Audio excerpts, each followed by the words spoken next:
इस कहानी की शुरुआत में हमें बताया जाता है कि आज से हजारों सालों पहले जब धरती और स्वर्ग को अलग किया गया था, तब दुनिया का सबसे पहला और पावरफुल डिमन प्रीमोडियन पैदा हो गया, जो तीनों लोगों पर राज करना चाहता था। इसीलिए उसने सभी लोगों पर अटैक करना शुरू कर दिया। देवताओं के सैनिकों ने उसे रोकने की बहुत कोशिश की, लेकिन उसका सामना कोई नहीं कर पाया। तो बुद्धा ने अपने एक शिष्य गोल्डन शिकारा को प्रीमोडियम को रोकने के लिए भेजा, क्योंकि उसके पास क्यू नाम की बहुत ही पावरफुल एनर्जी थी। शिकारा ने अपनी सारी क्यू एनर्जी को इस्तेमाल करके प्रीमोडियम को हमेशा के लिए पृथ्वी के सबसे अंधेरे और ठंडे इलाके में कैद कर दिया था। फिर हमें पता चलता है कि ये कहानी सैंडी बाजी को सुना रहा है, लेकिन बाजी को इस कहानी पर यकीन नहीं होता। तो सैंडी उसे कहता है कि ये कहानी सच्ची है, क्योंकि प्रीमोडियम ने जहाँ भी पैर रखा था वहाँ का सारा जीवन नष्ट हो गया और प्रीमोडियम किसी भी चीज को दानव में बदल सकता है। फिर वो दोनों अपने मास्टर टैंक के पास जाते हैं, क्योंकि उन्हें लेकर एक पश्चिम की तीर्थ यात्रा पर जाने वाले थे। तभी वहाँ टैंक का प्रिय शिष्य सन वुकोंग भी आ जाता है, जिससे हम मंकी किंग के नाम से जानते हैं, जो सभी डिमन का राजा है। फिर वो सभी अपनी यात्रा पर निकलते हैं, जहाँ रास्ते में वो एक भुजवांग नाम के टेम्पल पर थोड़ी देर आराम करने का सोचते हैं। वो जब द्वार पर पहुँचते हैं तो उस टेम्पल से दो लड़के बाहर आते हैं, जो उस टेम्पल के केयरटेकर थे। वो उन सभी को अपने साथ अंदर लेकर जाते हैं, क्योंकि अब उनके मास्टर जेन्युइन किसी काम से अमेरिका के भूपेंद्र जोगी गए थे। वो दोनों लड़के मास्टर टैंक को सिर ये सील के पास लेकर जाते हैं, जहाँ मास्टर ध्यान करने लगते हैं। वही मंकी और उसके दोस्त टेम्पल में घूम रहे थे और वहाँ की चीजों का मजा ले रहे थे। तभी बाजी छुपकर उन केयरटेकर की बातें सुन लेता है, जो उनसे किसी खास तरह के फ्रूट को छिपाने की बात कर रहे थे। ये सुनकर बाजी फौरन मंकी किंग के पास जाता है और उसे सारी बात बताता है। तो वो दोनों छिपकर उन केयरटेकर का पीछा करने लगते हैं। तो वो देखते हैं कि लड़के किसी सीक्रेट जगह में जा रहे हैं। ये देखकर मंकी किंग और बाजी अपना रूप बदलकर अंदर घुस जाते हैं, जहाँ वो बहुत ही बड़े व्हाइट कलर के जादुई पेड़ को देखते हैं, जिस पर बहुत ही खास तरह के फल लगे हुए थे। वो दोनों केयरटेकर वहाँ से एक फल तोड़कर चले जाते हैं, जिसे मौका पाकर मंकी किंग और बाजी अपने असली रूप में आ जाते हैं और फल को देखकर इनके मुंह में भी पानी आ रहा था। इसलिए मंकी किंग अपनी लाठी से एक फल को तोड़ लेता है, लेकिन वो फल जमीन पर नीचे जाकर गिर जाता है। बाजी उस फल को उठाने जाता है, लेकिन तभी वो फल जमीन में कहीं गायब हो जाता है। बाजी उस फल को ढूंढने की काफी कोशिश करता है, लेकिन उसे कुछ नहीं मिलता। तभी मंकी किंग को वहीं डिमन एनर्जी का एहसास होता है, इसीलिए अपनी पावर का यूज करके एक आलू राक्षस को बाहर निकाल लेता है। और मंकी किंग उस पर बहुत गुस्सा होता है कि तुमने मेरा फल चुरा लिया। तो वो आलू उसे बताता है कि मैंने कुछ नहीं किया, बल्कि ये सभी जादुई फल है, जो जमीन पर लगते ही गायब हो जाते हैं, क्योंकि ये फ्रूट्स 10,000 वर्षों में सिर्फ एक बार लगते हैं। अगर तुम इन फल को खा लो तो तुम 47,000 सालों तक जीवित रह सकते हो। ये सुनते ही मंकी किंग उस फल को खाने के लिए बहुत उत्सुक हो जाता है, और वो उस आलू की पूरी बात सुने बगैर ही उस फल को तोड़ने के लिए चला जाता है। मंकी किंग उस पेड़ से 3 फल तोड़ लेता है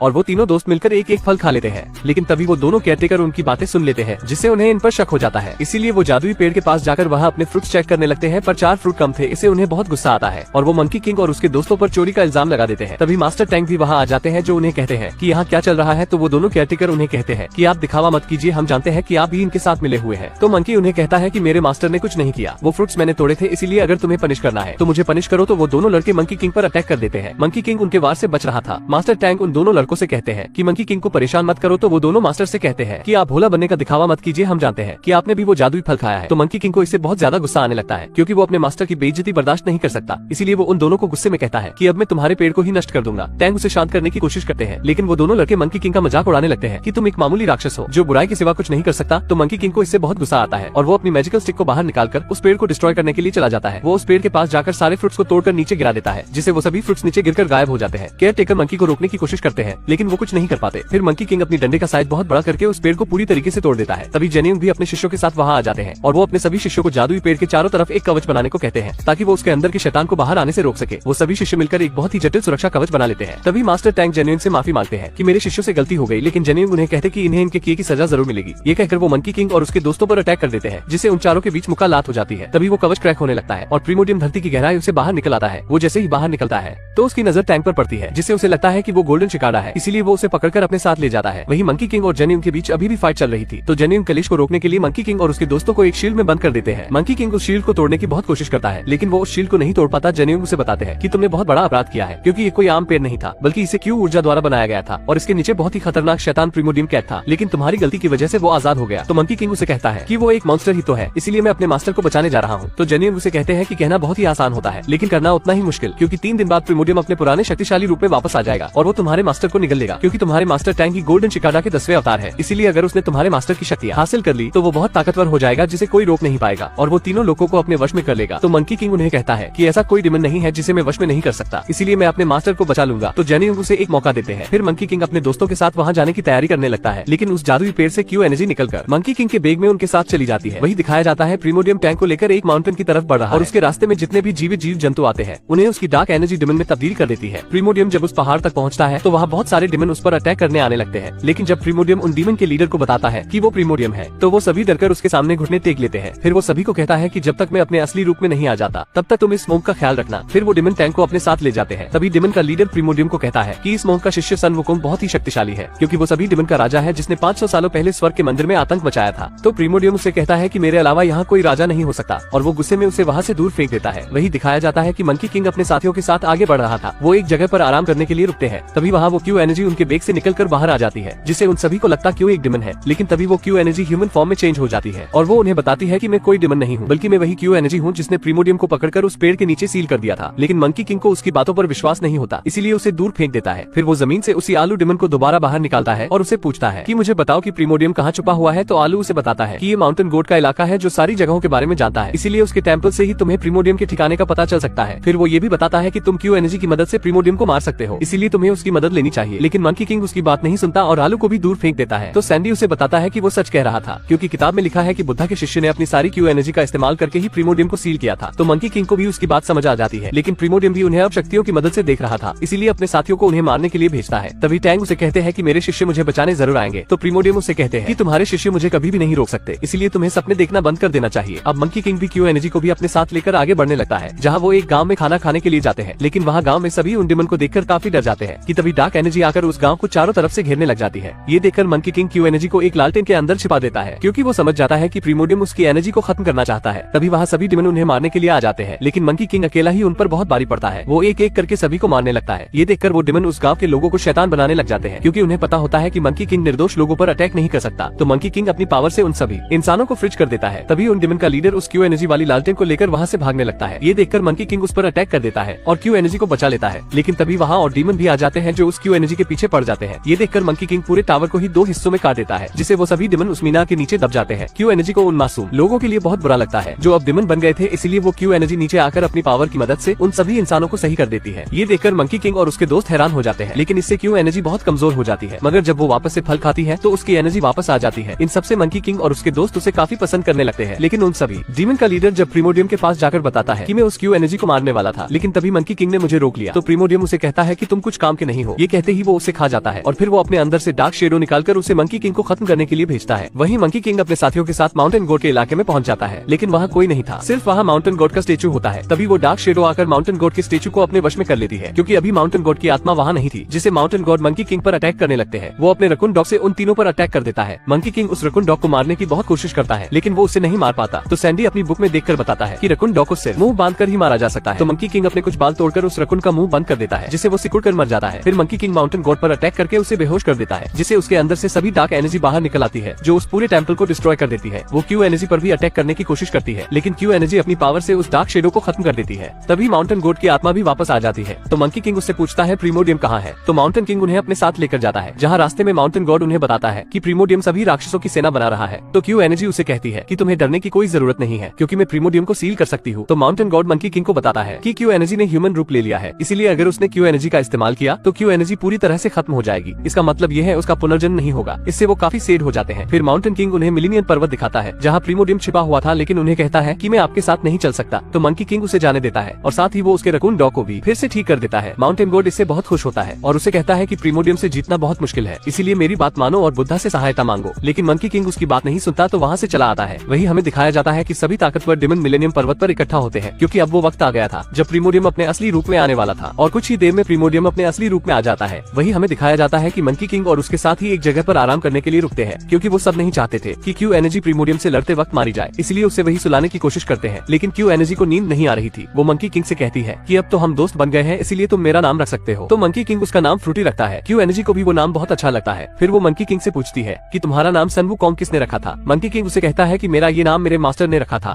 क्योंकि मेरे कोई माँ बाप नहीं है, मैं पत्थर से पैदा हुआ था, इसीलिए तुम चुपचाप सो जाओ, क्योंकि मैं एक बुरा डिमन हूँ जो बुराई के सिवा कुछ नहीं कर सकता। तो फ्रूटी उसे कहती है कि तुम बुरे नहीं हो, तुम एक अच्छे डिमन हो। साथ ही वो उसे ये भी कहती है कि हम दोनों मिलकर प्रीमोडियम को हरा देंगे और तुम्हारे मास्टर को आजाद कर लेंगे। तो मंकी किंग उससे वादा करता है कि हम सभी मिलकर प्रीमोडियम से लड़ेंगे। तो फ्रूटी इससे बहुत खुश होती है। फिर वो वहाँ एक चट्टान पर जाकर सो जाती है। तो मंकी किंग उसके चारों तरफ एक कवच बना देता है ताकि उसे कोई नुकसान नहीं पहुँचा सके, और वो उसे अपने साथ भी लेकर नहीं जा सकते थे, क्योंकि इससे उसकी जान को खतरा था। फिर वो तीनों आगे बढ़ जाते हैं और सुबह होते होते पर्वत के काफी करीब पहुँच जाते हैं। लेकिन तभी प्रीमोडियम के सभी डिमन उन पर अटैक करने के लिए आने लगते हैं। तो मंकी किंग भी अपने दोस्तों के साथ लड़ाई करने के लिए तैयार हो जाता है। वो तीनों सभी डिमन पर भारी पड़ने लगते हैं। क्योंकि बाजी खुद को बहुत बड़े मॉन्स्टर में बदल लेता है और सैंडी अपनी वाटर की शक्तियों से उन पर हमला करने लगता है। उन सभी के बीच बहुत ही तगड़ी फाइट होती है, लेकिन एक जगह मंकी किंग को सभी डिमन चारों तरफ से घेर लेते हैं। ये देखकर मंकी किंग अपने बालों की मदद से बहुत सारे क्लोन बना लेता है और सभी डिमन पर भारी पड़ने लगता है। तभी भी प्रीमोडियम वहाँ आ जाता है और उन डिमन को खुद ही मार देता है, क्योंकि उसे लगता है कि वो सब कमजोर हो गए हैं। मंकी किंग अपनी पूरी पावर से प्रीमोडियम पर अटैक करने लगता है। वो तीनों एक परफेक्ट टीम की तरह प्रीमोडियम पर अटैक करते जाते हैं, जिससे ऐसा लगता है जैसे प्रीमोडियम आसानी से हार जाएगा। लेकिन प्रीमोडियम वापस उठ खड़ा होता है और अपनी रिंग से उन पर हमला करने लगता है, जिससे वो तीनों इस बार प्रीमोडियम के सामने नहीं टिक पाते और प्रीमोडियम उन्हें बहुत मारता है। वही फ्रूटी की जब आंख खुलती है तो वो देखती है कि मंकी वहाँ नहीं है, इसीलिए वो उससे बाहर निकलने की कोशिश करती है, लेकिन उस कवच की वजह से वो बाहर नहीं निकल पाती। तभी मंकी बहुत जख्मी हुआ उसके पास अगर गिरता है और प्रीमोडियम उसे मारने लगता है, लेकिन तभी उसके दोस्त उसे बचाने आते हैं, मगर प्रीमोडियम उन दोनों को ही जान से मार देता है और मंकी किंग चाहकर भी उन्हें नहीं बचा पाता, क्योंकि वो बहुत बुरी तरीके से जख्मी हो चुका था। फिर भी प्रीमोडियम फ्रूटी को खत्म करने के लिए उसके चारों तरफ बने कवच को तोड़ने लगता है, तो मंकी किंग उसे रोकने की बहुत कोशिश करता है, लेकिन प्रीमोडियम कवच को तोड़ देता है। ये देखकर मंकी फ्रूटी को वहाँ से भागने को कहता है। फ्रूटी उसकी ये हालत देखकर रोने लग जाती है। तभी प्रीमोडियम टैंक को भी वहाँ ले आता है और वो मंकी किंग के सामने ही टैंक की पावर को अपने अंदर खींच लेता है, जिससे टैंक की आत्मा भी निकल जाती है। इससे फ्रूटी काफी सैड हो जाती है और वो अपनी पावर मंकी किंग को देने लगती है, लेकिन मंकी किंग पावर लेने से मना कर देता है। तभी प्रीमोडियम फ्रूटी को पकड़ लेता है और वो मंकी किंग से कहता है कि तुम डिमन के राजा बनने के बिल्कुल लायक नहीं हो, इसलिए अपनी हार मान लो। लेकिन मंकी किंग उसे कहता है कि हार मानने से अच्छा मैं मरना पसंद करूंगा। इससे प्रीमोडियम को और ज्यादा गुस्सा आ जाता है और वो मंकी किंग को बहुत बुरी तरह से मारने लगता है। ये देखकर फ्रूटी को भी बहुत गुस्सा आ जाता है और वो अपनी पावर से प्रीमोडियम पर अटैक करने लग जाती है और उसे पूरी तरीके से पकड़ लेती है। लेकिन तभी प्रीमोडियम अपनी पावर को एक्टिवेट कर लेता है, क्योंकि अब उसके पास टीम की भी पावर आ गई थी और वो अपनी सारी पावर से फ्रूटी पर अटैक कर देता है, जिससे फ्रूटी दूर जाकर गिरती है और उसकी सोल निकलकर मंकी किंग के अंदर चली जाती है, जिससे मंकी में फिर से जान आ जाती है और उसका स्टोन होट बहुत तेजी से धड़कने लग जाता है और अब मंकी किंग अपने रुद्र रूप में आ जाता है। फिर उन दोनों में बहुत ही भयंकर फाइट शुरू होती है, जिससे अब मंकी किंग प्रीमोडियम पर भारी पड़ता है और उसके हाथ पैर तोड़ देता है। फिर मंकी किंग अपनी स्टिक का साइज बड़ा करके प्रीमोडियम को पूरी तरह से मार देता है, जिससे प्रीमोडियम की सारी डार्क शेडो भी गायब हो जाती है और फ्रूटी की क्यू एनर्जी से बाजी और सैंडी भी दोबारा ठीक हो जाते हैं और अब उनके मास्टर भी वापस आ जाते हैं, जो उन तीनों को आशीर्वाद देते हैं। और पोस्ट क्रेडिट सीन में उस जादुई पेड़ को सही करने के लिए एक देवी प्रकट होती है, जो मंकी किंग के पास मौजूद फ्रूटी के पत्ते से उस पेड़ को वापस सही कर देते हैं और यहीं पर ये मूवी एंड हो जाती है। आपको वीडियो कैसी लगी कमेंट में जरूर बताएं और ऐसी ही वीडियोस के लिए आप चैनल को सब्सक्राइब भी कर सकते हैं। अगली वीडियो आप किस मूवी पर देखना चाहते हैं वो कमेंट जरूर करें।